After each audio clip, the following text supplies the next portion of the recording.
Oklahoma is one of the worst states when it comes to paying their teachers.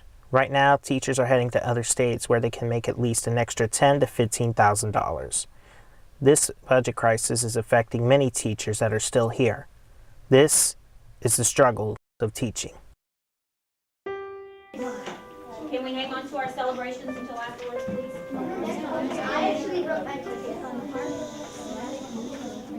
It says Tamara's cousin is a forward on a soccer team. She went to the doctor.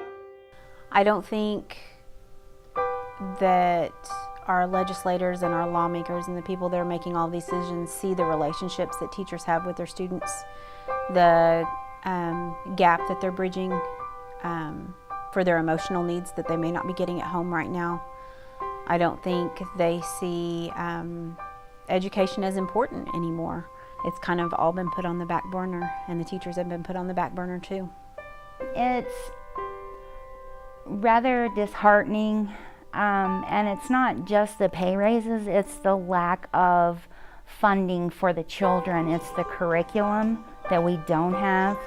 The best recollection I have is 10 years ago that we were able to buy curriculum so that we would have the tools that we need to lead the children in the right direction with our material.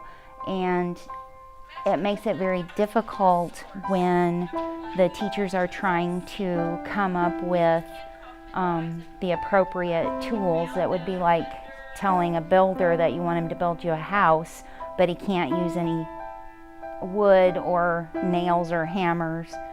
He doesn't have the supplies. And so that makes it our job even more difficult in that respect. And that's not even considering the toll it takes on the personal finances. We were going through the budget cuts. The budget cuts really have been going on since about 2008, 2009. And that's when we got the federal stimulus money back in those days. And that kind of helped for us a little bit, but then in the state of Oklahoma, we went through even more budget cuts after that, to the point until about 2014, we started recovering a little bit. And a lot of it has to do with individually here at Collinsville.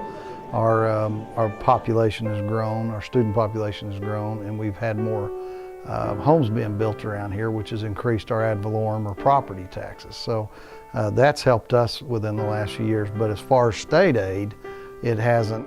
You know, the only rise that we've had in state aid is just due to our student population. And that's actually less per student than it was in 07, 08.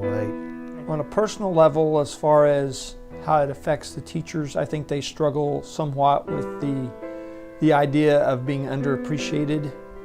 First of all, that it seems that there's been several attempts to compensate them and give them raises and things like that individually as teachers, and that tends to affect their mindset a little bit.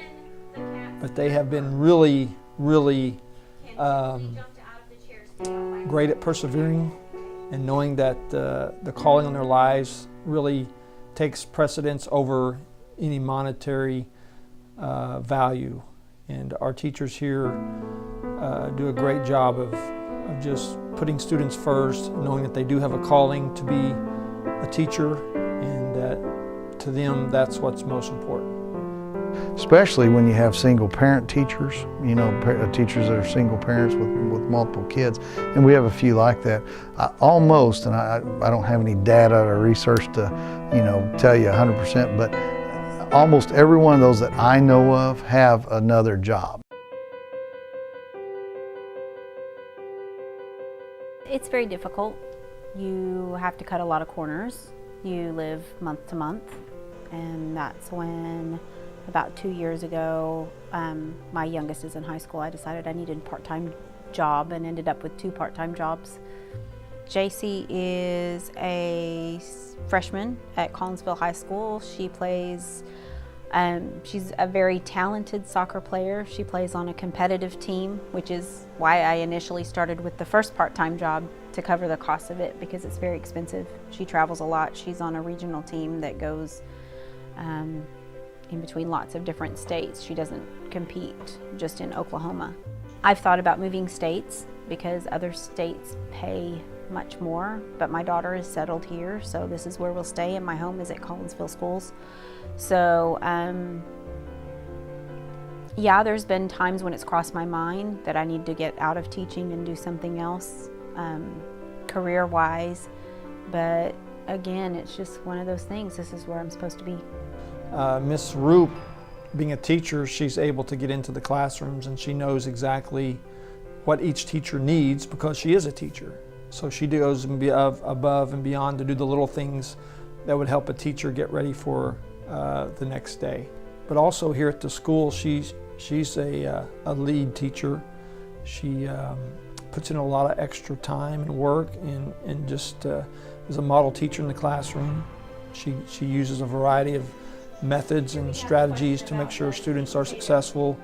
And even though she's got other things pulling at her time, she does not let that interfere at all with her classroom. And her students, they come first. And she always has a smile on her face. And you would never know that after this job that she has another one she has to go do. She never lets on that she's dreading it or she's down or she's discouraged. She lets her faith guide her, and she's a real shining light here at our school. And without discounting what any of the others bring, her energy is unique, I think. But again, it's a calm, wise, reassuring energy. But she has a ton of energy. I've observed her formally while she's working with her kids. And she just does not stop with them. But it's not erratic and it's not crazy. It's organized energy and it's mature and wise and self-control. And I think her kids pick up on that or soak it up from her. I can't even begin to describe all the positive things she does. She keeps us upbeat. She encourages us when we begin to get discouraged at times. She absolutely adores the kids. The funny thing about her, she'll usually have, during the year, she will have one or two students that may be overlooked by others, and she will bring out the best in them as well as all the other kids. They're all important. And I think that's not just with her students, I think that's with everyone. If you know her, you know how important you are to her. If you want quality teachers here doing a job, please don't let any more good teachers leave to go to another state. Just pay them what they're worth. Make it comparable to the other states around us so that we don't have to have multiple jobs to make ends meet. Make it more enticing for kiddos that are getting ready to go into college and start their career path to possibly want to be a teacher. Because there's a lot of good kids out there that would make excellent teachers that are going away from it now just because of the pay alone.